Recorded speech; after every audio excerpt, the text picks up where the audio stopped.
cherches une boisson miracle? Laisse-moi te parler du thé vert, l'un des meilleurs alliés pour ta santé. Le thé vert bon pour la santé, marketing ou réalité? Pour en avoir le cœur net, direction la HES Santé à Genève, où sont formés les diététiciens et diététiciennes de Suisse romande. Bien, alors dans ce cours sur les boissons, quelles sont pour vous les substances les plus importantes ou dont vous avez entendu le plus parler par rapport à ce fameux thé qui sont présents en fait? Oui, Paola? Ça serait pas de la caféine? C'est un excitant, il me semble. Oui, c'est une substance stimulante, tout à fait.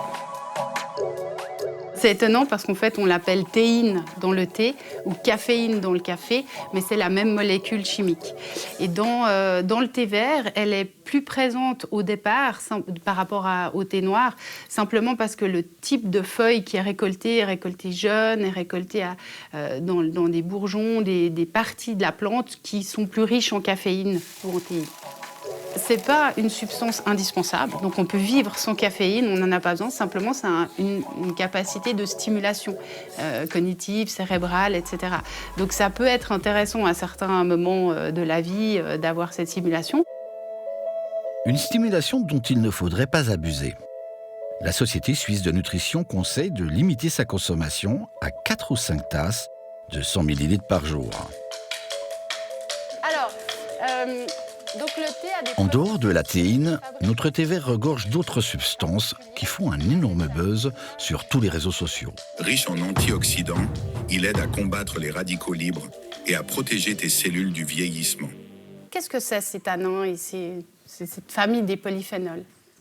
Est-ce que quelqu'un a une idée? Oui. Les polyphénols, c'est des antioxydants qui sont présents dans les végétaux. C'est des substances qui sont intéressantes. Donc là, c'était bien démontré par rapport à leur efficacité, ce qu'on appelle métabolique, c'est-à-dire leur action dans l'organisme, et notamment une capacité d'antioxydant.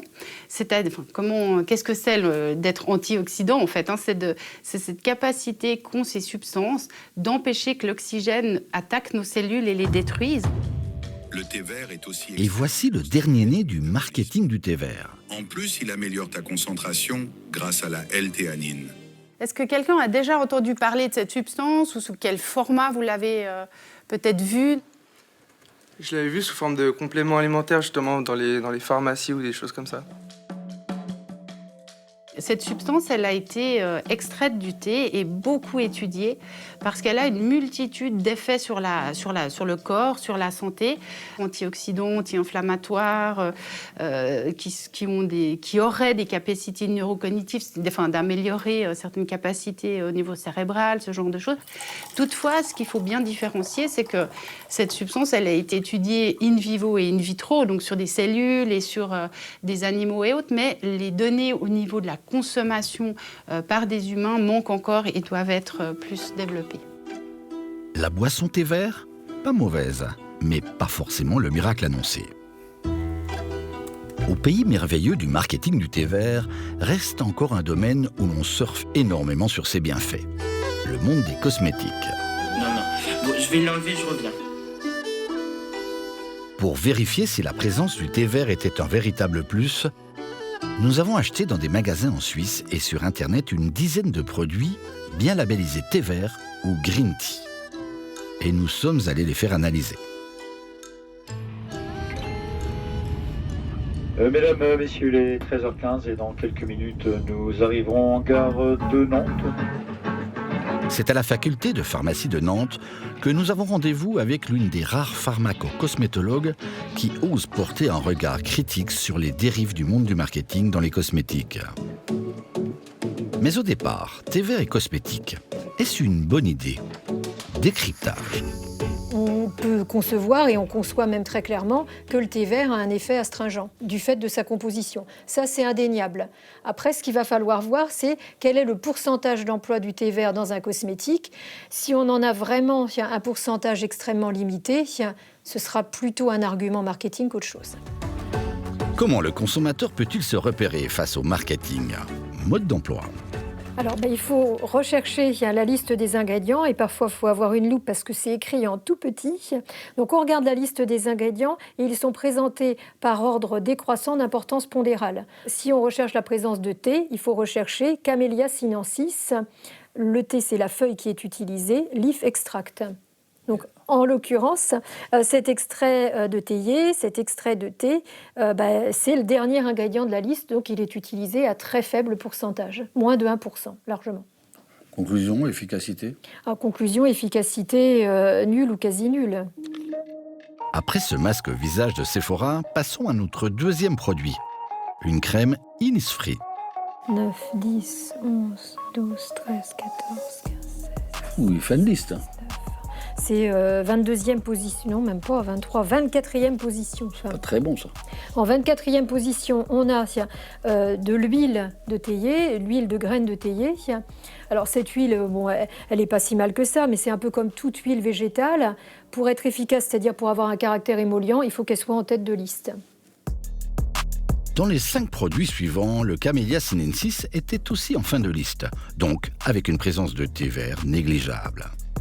Pour notre experte, là aussi, on est dans une démarche de greenwashing. Mais il y a encore moins bon. Le dernier cosmétique en liste a reçu la médaille d'or du marketing du thé vert. Quand on regarde sa composition, il n'y a pas la présence de thé vert.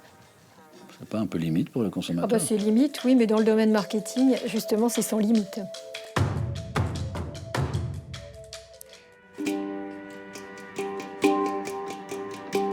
Pour comprendre le monde du thé et savoir pourquoi il est noir, oolong ou vert, départ vers un endroit particulier.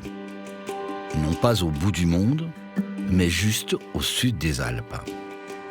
Au-dessus d'Ascona, au Monte Verita. C'est ici que se trouve l'unique plantation de thé en activité de toute l'Europe.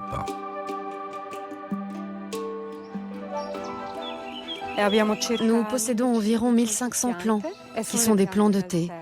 Le théier ou Camellia sinensis est la plante qui va servir à produire toutes les sortes de thé. On l'obtient en transformant les feuilles de cette plante. Nous réussissons actuellement à produire environ 2 kg de thé par an. Nous essayons d'en produire plus, mais il faut savoir que 200 grammes de thé représentent 8 heures de travail. Cela semble peu, mais c'est un travail minutieux. Il faut dire que seules les nouvelles feuilles bien fraîches seront récoltées pour être séchées.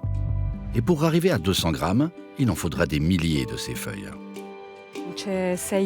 Il existe 6 manières de travailler le thé, selon qu'on veut obtenir du thé blanc, vert, jaune, oolong, noir ou puer. Tout est question d'oxydation. Le thé vert, par exemple, n'est pas du tout oxydé, alors que le thé noir l'est intégralement. Quittons le tessin et sa microproduction pour voir comment, en général, est catégorisé le thé en fonction de son oxydation. En premier, le thé noir, le plus oxydé. Il suffit de quelques heures au soleil pour que les feuilles fraîchement récoltées s'oxydent à 100% au contact de l'oxygène et partent en fermentation. Pour le thé oolong, le processus est régulé, avec une oxydation entre 20 et 80%, en fonction du temps d'exposition à l'oxygène.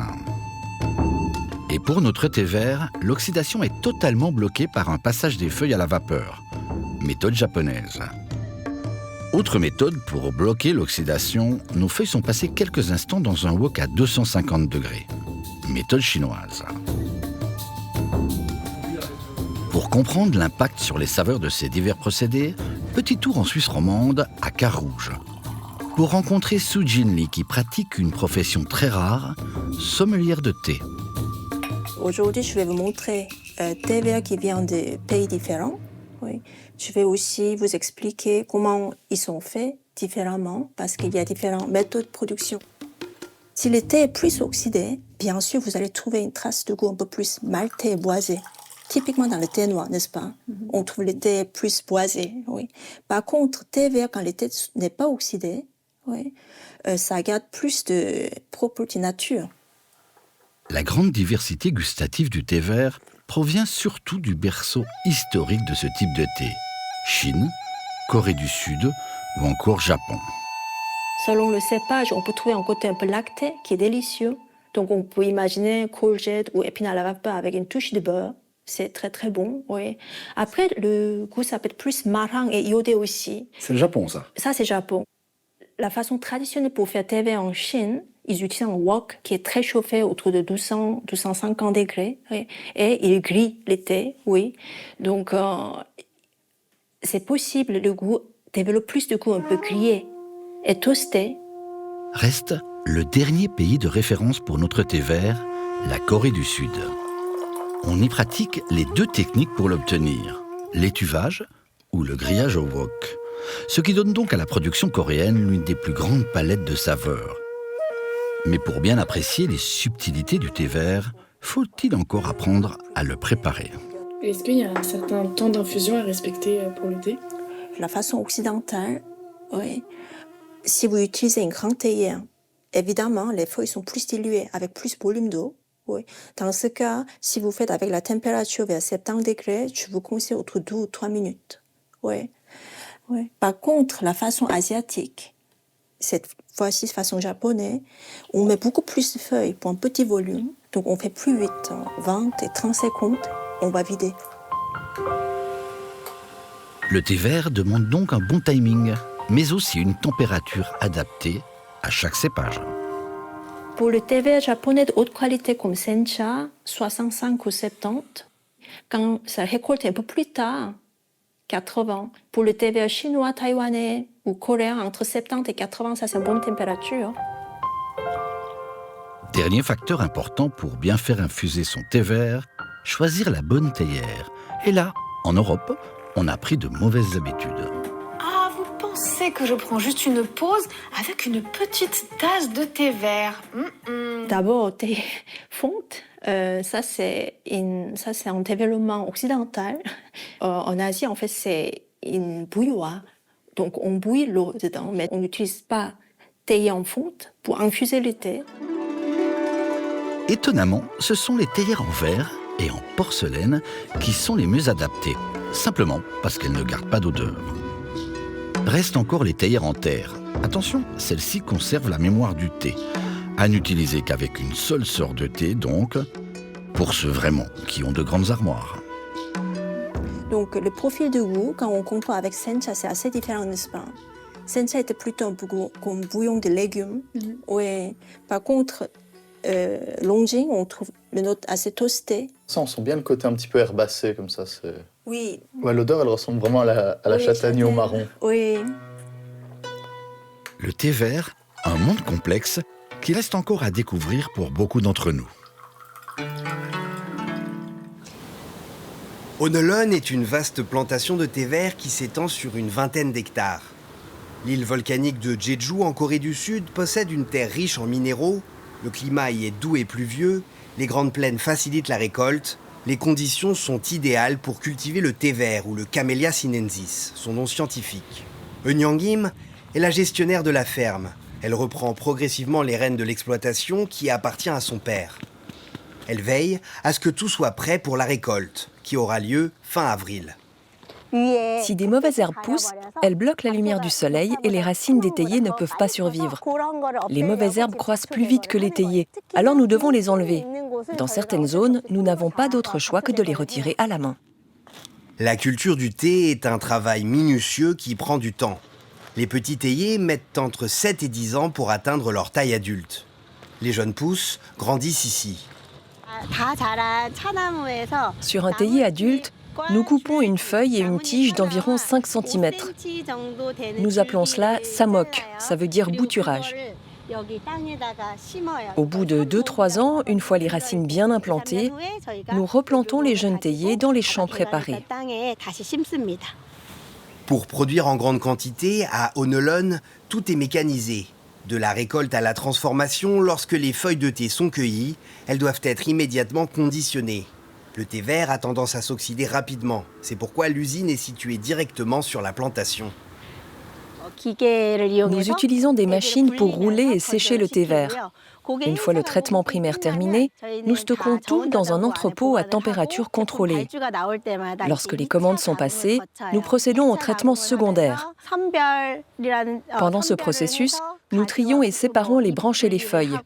Puis les feuilles séchées sont travaillées pour créer un goût délicieux, de sorte que quand on le boit, les gens disent « c'est excellent ». Le thé vert se cueille 3 à 4 fois par an. Son goût varie selon la période des récoltes. Les premières sont douces et raffinées, tandis que les dernières ont une saveur plus prononcée. Honolun produit environ 500 tonnes de thé par an. Jeju abrite plusieurs plantations de thé vert. Voici Sumang, l'une des plus petites, avec une dizaine d'hectares. C'est la moitié de la taille de la ferme Honolun. C'est l'exploitation de Kyungmin Kang. Ce n'était pas gagné de survivre face aux grands producteurs de Corée, mais aussi à ceux de Chine et du Japon. Originaire de Jeju, c'est un passionné. Issu d'une famille d'agriculteurs, il a été inspiré par la tradition et le raffinement du thé vert lors d'un voyage au Japon. Il a alors décidé d'étudier la culture du thé vert et de créer sa propre plantation à Jeju il y a 20 ans. En 2008, une enquête télévisée en Corée du Sud a révélé l'usage de pesticides dans les plantations de thé vert, provoquant la chute des ventes. Les cultivateurs de Jeju ont décidé de se tourner vers une agriculture biologique. Il a fallu s'adapter à ces normes écologiques. Nous nous sommes alors beaucoup rencontrés, en fait 2 fois par mois, pour étudier comment faire cette transition vers une culture biologique sans pesticides. Ce fut une expérience douloureuse au début, mais on était très motivés. Après cette émission, nous sommes donc passés à l'agriculture biologique. Et aujourd'hui, nous constatons que cette transition est devenue une source de revenus importante, avec une demande croissante. En 2011, après la catastrophe de Fukushima, les exportations de thé vert japonaises se sont effondrées en raison des craintes liées aux radiations. L'attention s'est alors tournée vers le thé vert coréen. À partir de 2012-2013, de plus en plus de consommateurs ont commencé à s'intéresser à notre thé. Nous avons élargi notre production, en particulier celle du matcha, et nous avons commencé à exporter vers les États-Unis et vers l'Europe. Et maintenant, on nous connaît à travers le monde. La ferme Sumang produit entre 25 et 30 tonnes de thé vert par an. Malgré une demande croissante, Kyungmin souhaite préserver l'échelle humaine de sa plantation et maintenir une production respectueuse de l'environnement. Un peu plus loin, à l'est de l'île, Chuidasan Resort propose une expérience unique, la cérémonie du thé vert. Profondément ancrée dans la tradition, en Asie, le thé vert a longtemps été considéré comme une porte vers la méditation et la spiritualité. Shunya donne un cours sur l'art de déguster le thé. Nous l'apportons sous notre nez pour en savourer le parfum. Nous appelons cela Chihuan, l'appréciation de l'arôme. Puis, nous portons la tasse à nos lèvres et prenons 3 petites gorgées, en dégustant lentement le thé. C'est son père Il-so qui lui a enseigné la cérémonie du thé, appelée Darye en Corée, ce qui signifie rituel du thé. Sentir le parfum du thé et le transmettre au cerveau a un puissant effet éveil. En expirant doucement, le corps se détend et cet état favorise également la pleine conscience. Un vieux proverbe dit « Dasun Ilyeo ». Le thé et le zen ne font qu'un. Dasun Ilmi, le thé et le zen ont le même goût.